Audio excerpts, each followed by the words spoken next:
Hello everyone.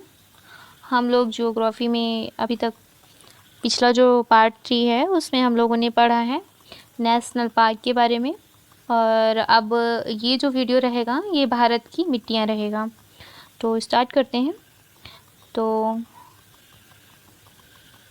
Bharat की मिट्टियाँ। भारत में कितने प्रकार की मिट्टी पाई जाती है? तो भारत में 8 प्रकार की मिट्टी पाई जाती है। काली मिट्टी का दूसरा नाम क्या है? रेगुर मिट्टी है।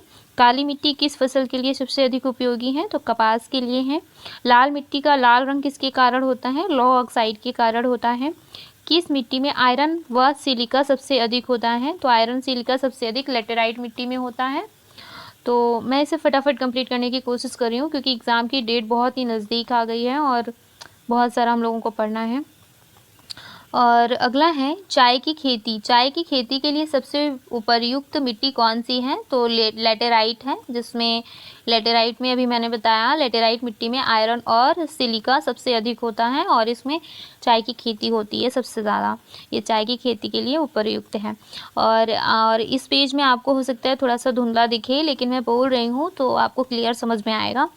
भारत में किस प्रकार की मिट्टी सबसे ज़्यादा पाई जाती है? तो जलोढ़ मिट्टी सबसे ज़्यादा पाई जाती है भारत में। नवीन जलोढ़ मिट्टी को अन्य किस नाम से जानते हैं? तो नवीन जलोढ़ जो होती है वो खादर मिट्टी होती है। किस मिट्टी में पोटास की मात्रा सबसे अधिक होती है? तो जलोढ़ मिट्टी में पोटास की मात्रा सबसे अधिक होती है। लावा के प्रवाह से किस मिट्टी का निर्माण होता है? तो लावा जो निकलता है वो काली मिट्टी का निर्माण होता है। कौन सी मिट्टी जैव पदार्थों से भरपूर होती है? तो काली मिट्टी जैव पदार्थों से भरपूर होती है। किस मिट्टी का निर्माण बेसार चट्टानों के विखंडन से होता है? तो काली मिट्टी का होता है। किस मिट्टी में कृषि के लिए सिंचाई की आवश्यकता नहीं होती है? तो काली मिट्टी में सिंचाई की आवश्यकता नहीं होती है। अगला क्वेश्चन है, भारत में लाल मिट्टी का विस्तार सबसे अधिक कहाँ पर है? तो लाल मिट्टी आंध्र प्रदेश और तमिलनाडु में इसका विस्तार सबसे ज़्यादा है। किस मिट्टी में लोहे और एल्यूमिनियम के कण पाए जाते हैं? तो लेटेराइट में पाए जाते हैं लोहे और एल्यूमिनियम, जिसमें सिलिकॉन भी होता है। धान की खेती के लिए कौन सी मिट्टी उपयुक्त होती है? तो दोमट मिट्टी होती है धान की खेती के लिए। मृदा अपरदन को कैसे रोका जा सकता है? वन रोपण से रोका जा सकता है। रेगुर मिट्टी सबसे अधिक पाई जाती है महाराष्ट्र में।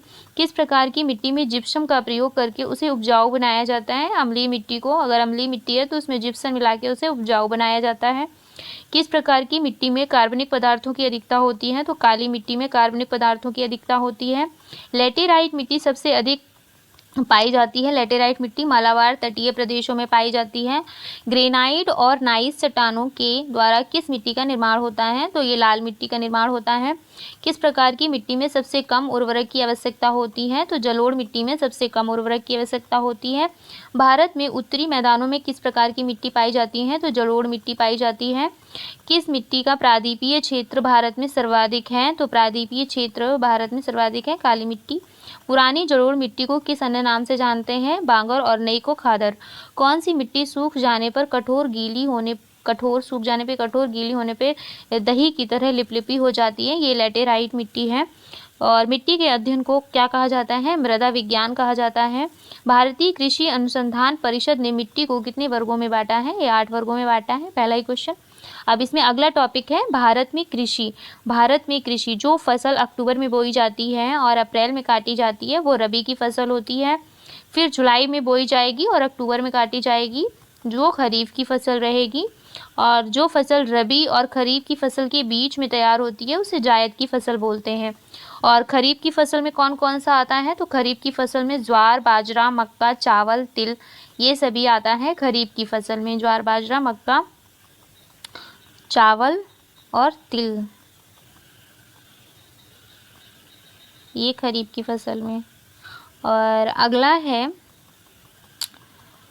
रबी की फसल में कौन कौन सी फसलें आ जाती हैं? रबी की फसल में आता है गेहूँ, चना, जौ, मटर, सरसों, आलू। जायद की फसल में खरबूजा, ककड़ी, खीरा, तरबूज, ये आता है। नगदी फसल में गन्ना, रबड़, तंबाकू आता है। भारत की प्रमुख खाद्य फसल कौन सी है? वो चावल है। और इसके बाद है, किस क्षेत्र को चावल का कटोरा कहा जाता है? चावल का कटोरा कृष्णा और गोदावरी नदी के क्षेत्र को कहा जाता है। भारत का सबसे अधिक खाद्यान्न उत्पादन करने वाला राज्य कौन सा है? उत्तर प्रदेश है। भारत में सबसे अधिक कौन सी फसल उगाई जाती है? तो धान उगाया जाता है सबसे ज़्यादा। हरित क्रांति का आरंभ कब हुआ था? तो 1967-1968 में हुआ था। भारत में हरित क्रांति का जनक कौन माना जाता है? तो डॉक्टर एम.एस. स्वामीनाथन को माना जाता है। विश्व में हरित क्रांति का जनक कौन है? तो ये हैं बोरलॉग, N.E. बोरलॉग। आगे है, हरित क्रांति का प्रमुख उद्देश्य क्या है? तो इसका उद्देश्य है खाद्यान्न उत्पादन में आत्मनिर्भरता लाना। हरित क्रांति किस फसल पर सबसे अधिक उपयोगी रही है? तो वो गेहूं और चावल पे रही है। किस राज्य को भारत का धान्य भंडार कहते हैं? पंजाब धान्य भंडार है, धान का भंडार होता है। सब्जी उत्पादन में भारत का कौन सा स्थान है? तो सब्जी उत्पादन में भारत सेकंड है, द्वितीय स्थान पर है। फल उत्पादन में भारत फर्स्ट नंबर पे है। नीली क्रांति मछली से संबंधित है, मछली उत्पादन से, उद्योग से, मत्स्य उद्योग से।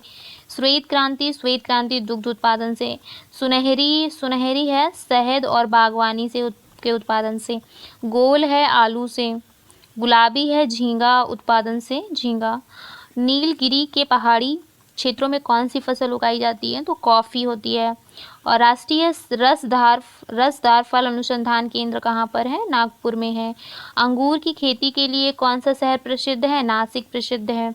मूंगफली भारत में सबसे अधिक किस राज्य में उगती है? गुजरात में। चावल का उत्पादन सबसे ज़्यादा किस राज्य में होता है? तो पश्चिम बंगाल में होता है चावल का सबसे ज़्यादा उत्पादन। भारत के किस राज्य में गेहूं की खेती नहीं होती है? तो तमिलनाडु में। किस फसल की कटाई व बुआई में सबसे अधिक समय लगता है? तो गन्ना में। तिलहन प्रौद्योगिक मिशन की स्थापना कब हुई थी? तिलहन प्रौद्योगिक मिशन की स्थापना 1986 में हुई थी। भारत का उर्वरक उत्पादन में विश्व में कौन सा स्थान है? उर्वरक उत्पादन में भारत तीसरा है। केंद्रीय शुष्क भूमि खेती अनुसंधान संस्थान कहाँ पर है? हैदराबाद में है। मक्का की खेती किस मौसम में की जाती है? तो खरीफ के मौसम में की जाती है।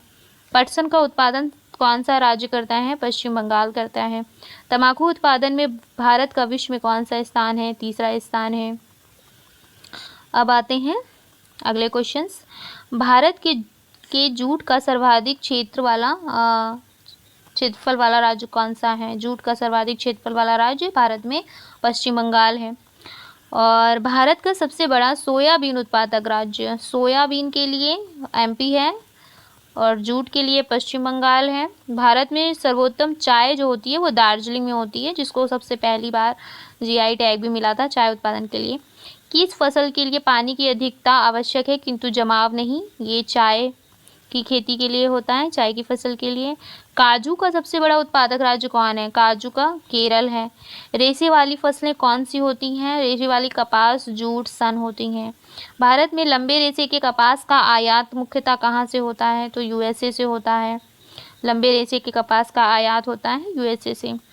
दलहन उत्पादन में भारत का कौन सा राज्य जो सबसे आगे है? दलहन में राजस्थान सबसे आगे है। स्वच्छ जलीय मछली का उत्पादन करने वाला राज्य कौन सा है? पश्चिम बंगाल है। नारियल उत्पादन में भारत का कौन सा स्थान है? पहला स्थान है। हरित क्रांति के फलस्वरूप देश में कुछ खाद्यान्न में किसकी उत्पादकता में कमी आई है? दलहन और मोटे अनाजों में। शुष्क भूमि के लिए सबसे अच्छी फसल कौन सी है? शुष्क भूमि के लिए मूंगफली। झूम क्या है? झूम एक कृषि करने का तरीका होता है। बड़े पैमाने पर जूट की खेती किस नदी क्षेत्र में की जाती है? तो हुगली नदी क्षेत्र पे की जाती है। केसर सबसे अधिक मात्रा में कहाँ होता है? तो ये कश्मीर में होता है। कृषि को उद्योग का दर्जा देने वाला प्रथम राज्य कौन सा है? तो ये महाराष्ट्र है। किस समिति ने कृषि जोतों पर कर लगाने की संस्तुति की थी? राज्य समिति ने। अब अगला है कि कौन सा राज्य में कौन सी फसल ज़्यादा होती है? तो उत्तर प्रदेश में गेहूँ ज़्यादा होता है। गेहूँ कहाँ होगा? गेहूँ की फसल उत्तर प्रदेश में। मक्का की फसल कर्नाटक में। ज्वार की फसल महाराष्ट्र में। बाजरा की फसल गुजरात में। दलहन MP में। दलहन कहाँ? MP में। तिलहन MP में। चाय असम में। जौ उत्तर प्रदेश। कपास गुजरात। गन्ना उत्तर प्रदेश। चना उत्तर प्रदेश। जूट पश्चिम बंगाल। कहवा कर्नाटक। रबड़ और मसाले केरल। तंबाकू आंध्र प्रदेश। और नारियल के लिए केरल। सोयाबीन के लिए MP। काजू के लिए केरल। हल्दी के लिए आंध्र प्रदेश। पटसन के लिए पश्चिम बंगाल। अब अगला है भारत में दुग्ध उत्पादन। दुग्ध उत्पादन में भारत का विश्व में कौन सा स्थान है? तो ये पहला स्थान पर है। किस राज्य में सबसे अधिक दुग्ध उत्पादन होता है? तो ये UP में होता है। श्वेत क्रांति दुग्ध उत्पादन से ही संबंधित है। अब अगले हैं क्वेश्चंस। ऑपरेशन फ्लड क्या है? ये दुग्ध विकास कार्यक्रम से संबंधित है। ऑपरेशन फ्लड, भारत में ऑपरेशन फ्लड जो है वो शुरू कब हुआ था? 1970 में हुआ था। ऑपरेशन फ्लड का जनक कौन है? डॉक्टर वर्गीस कुरियन है। ऑपरेशन फ्लड सेकेंड का शुभारंभ हुआ 1981 में हुआ। पहला 1970 और दूसरा फ्लड हुआ था 1981।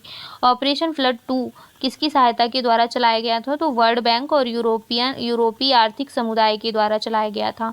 और ऑपरेशन फ्लड 3 ये भी चला था, ये 1985, 70, 81, 85। और सबसे अधिक दूध देने वाली प्रजाति कौन सी है? मुर्रा है। गरीबों की गाय किसे कहा जाता है? तो बकरी को कहा जाता है। ग्रामीण क्षेत्रों में कृषि के अलावा दूसरा उद्योग कौन सा है जिस पर सबसे ज़्यादा लोग निर्भर हैं? दुग्ध उद्योग पर। भारत में सिंचाई के साधन कौन कौन से हैं? नहरें, कुएं और नलकूप, ये सिंचाई के साधन हैं। वर्तमान में कितनी भूमि सिंचित है? 108 मिलियन हेक्टेयर। भारत में कितने प्रतिशत सिंचाई नहरों से होती है? 31.1%। तो भारत में सबसे ज़्यादा जो सिंचाई होती है वह नहरों के द्वारा होती है। भारत में भारत में जो सिंचाई होती है, सिंचाई का जो प्रतिशत सबसे ज़्यादा है वो कुएं और नलकूपों के द्वारा होता है, 56% होता है नलकूपों के द्वारा। भारत के किस राज्य में तालाब से सिंचाई सबसे अधिक की जाती है? तो दक्षिण भारत में तालाब से सिंचाई अधिक की जाती है, दक्षिण भारत में। और उत्तर भारत में नलकूपों से। किस राज्य में तालाबों द्वारा सर्वाधिक सिंचाई होती है? तो तालाबों द्वारा तमिलनाडु में। सबसे अधिक नलकूप किस राज्य में है? उत्तर प्रदेश में है। भारत के किस राज्य में सिंचाई मुख्यतः नहरों द्वारा होती है? तो पंजाब में। इंदिरा गांधी नहर किस नदी से जल मिलता है? तो ये सतलज नदी से इंदिरा गांधी नहर को जल मिलता है। सारण सिंचाई नहर कहाँ से निकलती है? तो ये गंडक से निकलती है। इंदिरा गांधी नहर का पुराना नाम क्या है? तो ये राजस्थान नहर है। सिंचाई के लिए त्रिवेणी नहर को पानी किस नदी से मिलता है? तो ये गंडक से मिलता है। भारत में सिंचाई की जो क्षमता 47.78% किसके द्वारा पूरा होता है? तो ये लघु और वृहद परियोजनाओं के द्वारा पूरा होता है। राष्ट्रीय जल विकास एजेंसी कब स्थापित की गई? 1982 में की गई। भारत में सिंचाई को कितनी परियोजनाओं में विभाजित किया गया है? तो भारत में सिंचाई को 3 भागों में सिंचाई को कितनी परियोजनाओं में विभाजित किया गया? 3 परियोजनाओं में विभाजित किया गया है। भारत में शुद्ध बोए गए क्षेत्रफल के कितने प्रतिशत भाग पर सिंचाई सुविधा उपलब्ध है? 33% पर। कितने प्रतिशत क्षेत्र लघु सिंचाई द्वारा पूरा होता है? तो 63%। देश में कितने प्रतिशत सिंचाई तालाबों द्वारा होती है? तो ये 6%। किसी दक्षिणी राज्य में नहर, नलकूप, तालाबों द्वारा सिंचाई होती है? तो आंध्र प्रदेश में तीनों से होती है। और उत्तर प्रदेश में कितने प्रतिशत सिंचाई नलकूपों से होती है? तो 50% होती है। अब अगला टॉपिक है इसमें भारत में ऊर्जा के संसाधन। तो ऊर्जा के संसाधन में पहला है एनटीपीसी का पूरा नाम, नेशनल थर्मल पावर कॉरपोरेशन। इसकी स्थापना हुई थी 1975 में। और एनएचपीसी मतलब national hydro electro power corporation, इसकी स्थापना हुई थी 1976, जस्ट 1 साल बाद। अब अगला है एईसी एटॉमिक एनर्जी कमीशन, परमाणु ऊर्जा आयोग। इसकी स्थापना जो हुई थी वो 1948 में हुई थी, देश आज़ाद के 1 साल बाद। एईसी की स्थापना कब हुई? 1948 में। और डीएई मतलब डिपार्टमेंट ऑफ एटॉमिक एनर्जी, इसका हिंदी में क्या हो गया? परमाणु ऊर्जा विभाग। इसकी स्थापना 1954 में हुई थी, डीएई की। अब अगला है क्वेश्चन कि कौन सा गैर परंपरागत स्रोत की श्रेणी में आता है? तो गैर परंपरागत स्रोत की श्रेणी में बायोगैस आता है। किस प्रकार की ऊर्जा से वायु प्रदूषण सबसे कम होता है? वायु प्रदूषण सबसे कम होगा सौर ऊर्जा से। भारत में सबसे अधिक ऊर्जा किससे प्राप्त होती है? तो ताप विद्युत से प्राप्त होती है। भारत में पहली लहर ऊर्जा परियोजना कहाँ स्थापित की गई थी? तो विझिनझाम में की गई थी। काकरापार परमाणु शक्ति केंद्र कहाँ पर है? ये गुजरात में है, काकरापार परमाणु शक्ति केंद्र। भारत का प्रथम परमाणु रिएक्टर कौन सा है? तो ये पहला है अप्सरा। और ये कब शुरू हुआ? 1956 में शुरू हुआ था पहला परमाणु रिएक्टर अप्सरा। शून्य ऊर्जा एक्सपेरिमेंटल थर्मल रिएक्टर कौन सा है? तो ये है जरलीना। भारत का पहला न्यूट्रॉन रिएक्टर कौन सा है? भारत का पहला न्यूट्रॉन रिएक्टर है कामनी, 1988 में आया। भारत में परमाणु ऊर्जा उत्पादन कब आरंभ हुआ? 1969 में। भारत में परमाणु ऊर्जा का शुभारंभ कब हुआ? ये उत्पादन था 1969 में और शुभारंभ तारापुर से हुआ। तारापुर परमाणु केंद्र कहाँ पर है? ये महाराष्ट्र में है। रावतभाटा परमाणु केंद्र राजस्थान में है। कैगा परमाणु शक्ति केंद्र कर्नाटक में है। भारत में वर्तमान में कितने परमाणु रिएक्टर हैं? 20 कार्यरत हैं। भारत के परमाणु रिएक्टरों में कितने मेगावाट विद्युत पैदा होती है? तो 4780 मेगावाट विद्युत पैदा होती है। भारत में उत्पादित परमाणु ऊर्जा देश में कुल उत्पादित विद्युत का कितना प्रतिशत है? तो ये 3% है। भारत में भूतापीय ऊर्जा संयंत्र कहाँ पर है? भूतापीय ऊर्जा संयंत्र ये हिमाचल प्रदेश में है। चूखा जल विद्युत परियोजना किस देश की संयुक्त परियोजना है? भारत और भूटान की है। भारत की प्रथम जल विद्युत परियोजना किस नदी पर है? तो ये कावेरी नदी पर है। शिव समुद्रम परियोजना बोलते हैं इसको। पहली जल विद्युत परियोजना है शिव समुद्रम परियोजना, जो कि कावेरी नदी पर है। अगला है चूखा जल विद्युत परियोजना। चूखा जो है ये वांगचू नदी पर है। भारत व एशिया की एकमात्र अधोभौमिक संचय जल विद्युत परियोजना किस राज्य में है? ये हिमाचल प्रदेश में है। भारत में विद्युत आपूर्ति सर्वप्रथम कहाँ हुई? तो ये दार्जिलिंग में हुई थी। पवन ऊर्जा के उत्पादन में भारत का कौन सा स्थान है? पवन ऊर्जा में 5th स्थान पर है भारत। भारत में वाणिज्यिक ऊर्जा को कितने प्रतिशत पूर्ति कोयले से होती है? तो 67% कोयले से होती है। भारत में ओबरा शहर क्यों प्रसिद्ध है? ओबरा शहर है थर्मल पावर प्लांट के लिए फेमस। भारत में भूतापीय ऊर्जा संयंत्र कहाँ पर है? हिमाचल प्रदेश के मणिकर्ण में। देश के कुल विद्युत उत्पादन में ताप विद्युत का योगदान कितना है? 70% है, सबसे ज़्यादा। तालचेर एवं इन्नौर किसके लिए विख्यात है? तालचेर और इन्नौर तापीय शक्ति संयंत्र हेतु प्रसिद्ध है। मुद्रा अल्ट्रा मेगा पावर परियोजना कहाँ पर है? ये गुजरात में है, मुद्रा ultra mega power. NTPC Singrauli कहाँ पर है? ये सिंगरौली यूपी में है। लोकटक शक्ति परियोजना किस राज्य में है? ये मणिपुर में है लोकटक शक्ति परियोजना। और टनकपुर परियोजना उत्तराखंड में है। टनकपुर उत्तराखंड राज्य पूर्णतः किस प्रकार की ऊर्जा पर निर्भर है? तो ये जल विद्युत ऊर्जा पर निर्भर है। बार्क का पूरा नाम क्या है? तो भाभा एटॉमिक रिसर्च सेंटर, और ये कहाँ पर है? ये ट्रॉम्बे महाराष्ट्र में है बार्क। परमाणु शोध के इंदिरा गांधी केंद्र की स्थापना कब हुई थी? तो ये 1971 में कलपक्कम चेन्नई में हुआ था। इंदिरा गांधी परमाणु शोध संस्थान की स्थापना 1971 कलपक्कम चेन्नई में हुई। भारत विश्व का कौन से नंबर का सबसे बड़ा ऊर्जा उत्पादन देश है और यह कुल ऊर्जा का कितना प्रतिशत उत्पादन करता है?